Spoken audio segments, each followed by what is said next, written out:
Welcome everyone to the podcast. I am excited to have Amy Fisher today with us. Amy is the Managing Director and Lead Facilitator at Equilibrium Coaching and Consulting, a company she founded after a career in international education and development. She's all about helping mission-driven people and organizations to do good, do better, and she brings a deep focus on leadership development, psychological safety, and personal agency to everything she does. Amy, thank you for being here. My pleasure. Thanks for having me, Enrique. Sure.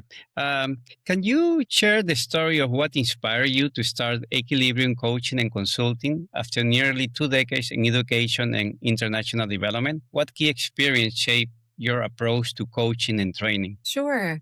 I think coming from the nonprofit space, I saw a lot of times when leadership I should rephrase, I think people were often really, really stressed and didn't have the time to focus on their leadership. Instead, they were focused on the project and the outcomes and really forming that mission. But in doing so, failed to kind of build the pipeline of good teams and good staff and really create an environment for innovation. And I'm really passionate about the future of the workplace. And I see that in the future, the soft skills, the human aspect of what we do is only going to become more important. And so I founded my company to work with people to be better leaders, to show up as themselves, to have regenerative workplaces instead of draining workplaces. And I just love helping people enjoy their lives. Very nice, very nice. And in your coaching and training experience, what have you found is the key to making a strong first impression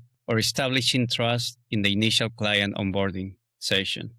I think for that is showing up authentically, first of all. Mm-hmm. Not trying to be especially gimmicky, just always telling people exactly how I work. So I work with people like I'm fully invested in their journey, but that they are ultimately responsible for their journey. And also sharing some of my background and experience in an unvarnished, undiplomatic kind of way. And then just making sure that they know that I'm a good listener and everything is confidential whenever they do speak to me. Nice, very nice. So what challenges have you observed organizations or coaches face when they're trying to improve their client onboarding process? Can you share a scenario where you encounter a tough onboarding situation and how you help it turn into a successful outcome? Sure. I think for onboarding, and you're talking about like onboarding at a company, correct? Yeah. Mm-hmm. Okay. So onboarding at a company, oftentimes speed is of the essence. Like people really want this new person to be onboarded, fully contributing in a really, really short amount of time. What gets left out in that is the need to build psychological safety and for them to feel comfortable asking questions and to know who to go to for questions, as well as what are the metrics that they are expected to align with. Mm-hmm. Not just kind of like, oh, you've had this person on board for a month and you want them to be producing at the same level as someone who's been there for 3 years, that there is a ramp up and that people do need that time to kind of acclimate. I also think that oftentimes organizations forget that workplace culture is dynamic. Workplace culture is not this static thing that you come in and it's there and it stays. Every time you add a new person to the team, the workplace culture shifts. And how do you keep the team together and how do you deal with various roles whenever there is that shift that often comes in the onboarding process? And your company motto is helping people and organizations who do good, do better. Mhm. And that resonates a lot. Can you go a little bit deeper on that? What's your approach? How do you make it a success? How do you help the organizations? Sure. So yeah, that the motto is helping organizations who do good, do better. Mm-hmm.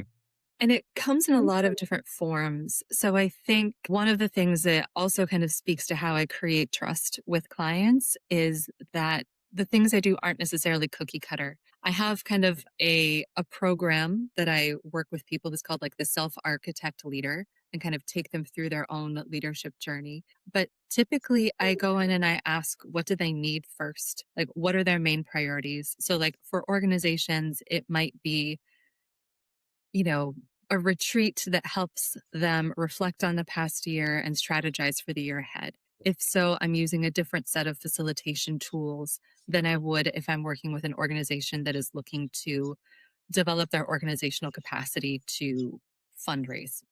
So those are two examples when I work with organizations. When I'm working with individuals, it gets much more direct. So sometimes it's a middle manager who has been in a role for been at the organization for 20 years and they feel like they're not being respected to the right level, or they're not having the opportunities to mentor, or they're still struggling with their own confidence. And so then we work on the specific causes and factors of those things to build up their confidence, to build up their ability to mentor, to help them find their own voice in a management role where maybe they have developed, but the role has not. And sometimes when that role seems like it's no longer a fit, then I can shift into being a coach that helps them figure out what their next steps are going to be. Something unique about Equilibrium's approach, as I saw it on your site, is that not one size fits all, right? That you really partner with clients to articulate goals and promote self-care for sustainable leadership. Can you share an example of how that you articulated that with a company, and what was the approach that you used? There is a company that I worked with in Colombia where the founder of the company is this incredible, dynamic, vibrant, passionate woman who started the company herself, and then it grew to be a company of about 20 people. I worked with her over about a year to help her learn how she could best use her skills to support an organization of 20 people versus how it was when she was a solopreneur. Because the things that she was doing as a solopreneur, she's doing everything. She's doing HR, she's doing legal, she's also doing all of the design, she's doing advocacy, she's all the partnership development, just everything. She's everything. But when it's an organization of 20 people, there are certain things that you need to delegate out, or she needed to figure out a way to let go.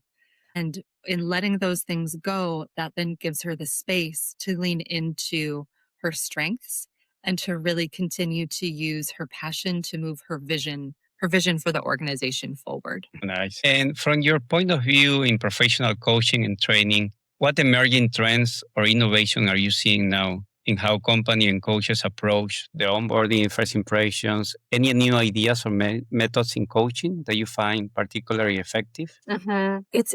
AI is in everything right now. And I think with onboarding, companies are trying to standardize. And everyone is always thinking about efficiency, excellence and efficiency. And I think sometimes what is happening right now is in pursuit of efficiency, some of that excellence is getting lost. And what I am seeing that is working is when new technologies are still paired with the human element, and when there are opportunities for people to still develop a relationship with their managers to kind of nurture that psychological safety and trust. In the coaching space, I'm seeing some coaches are using like AI platforms to be like a first level coaching to kind of get through to some of the targeted issues. But then ultimately, I think the human is still much better at being able to kind of read all the nonverbal cues and ask like, oh, what did that sigh mean? Like, I see you're smiling. There's just a lot more nuance that comes through in person and face-to-face interaction. Yeah, going deeper in that topic, I remember you saying you believe humans are irreplaceable in certain ways and that people matter, right? Yeah. And even AI could be giving people more free time, but it's not replaceable, right? I mean, that's, can you elaborate more on that? Sure. No, and that's one of my favorite things to say. Like humans are really important. And I think humans need to be the center of our work. And that's one of the things that has always drawn me to mission-driven organizations is their mission is typically to help people be healthier, learn more, grow more, whatever. And so in any of the work, in any of the organizational or the individual work that I do, it is centering either the human themselves or the human's interaction with each other. Because I think that's where we derive our work satisfaction, our job satisfaction, our personal satisfaction, our joy comes from a lot of the human interaction. And I think no matter where technology goes, that human piece can't be replicated. Yeah, I see that equilibrium emphasizes connecting people with their purpose and values from the start, right? That's kind of what you do. And have you seen any long-term results from doing that? I mean, have the business increased? Your market reach has increased because of those values? Yeah, I think the values work is particularly important. And I think even, some client stories, I had a client who got a new job that was going to move them away from where they were living. And we had a long discussion about their values and like how they wanted to live and what was important to them. And because of that, they, in moving to their new city, made sure that they got a house that allowed them to bike to work and a house that was maybe a little bit smaller than they had anticipated, but they wanted to live more in community because that was one of the values that was really important to them. And I think that's something that really resonates with a lot of clients is thinking about what is important to the person and then creating the rest of their life around those core values and those things that are important, as opposed to having it be the opposite direction where it's like, oh, there's that job, but this is really going to bug me. And this takes me away from the things I love. And I don't think there's necessarily a way for people to find that regenerative workplace if it's against their values and against their connection to themselves. Very nice. And tell me a little bit more about the market. Are you seeing any market shift in terms of more potential, or is it changing? How have you seen the markets for what you do so far? How is it going?